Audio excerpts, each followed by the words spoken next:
ಈ ಜನುಮವೇ ಆಹ ದೊರಕಿದೆ ರುಚಿ ಸವಿಯಲು.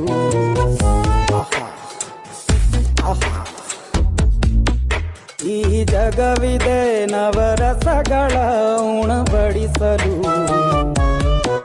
ಬಿಸಿ ಬಿಸಿ ಇದೆ, ಬಿಸಿ ಬಿಸಿ ಇದೆ ನಳಪಾಕ ದಿನ ದಿನ ನೂತನ. ಈ ಬಿಸಿಯುವಾರುವ ಮೊದಲೇ ಎಲ್ಲರ ಜೊತೆಯ ಮೆಲ್ಲುವ ಕಲೆಯ ಜೀವನ ಜನುಮವೇ. ಈ ಜನುಮವೇ ಆಹ ದೊರಕಿದೆ ರುಚಿ ಸವಿಯಲು.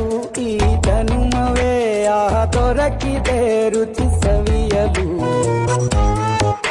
ಈ ಜಗವಿದೆ ನವರಸಗಳ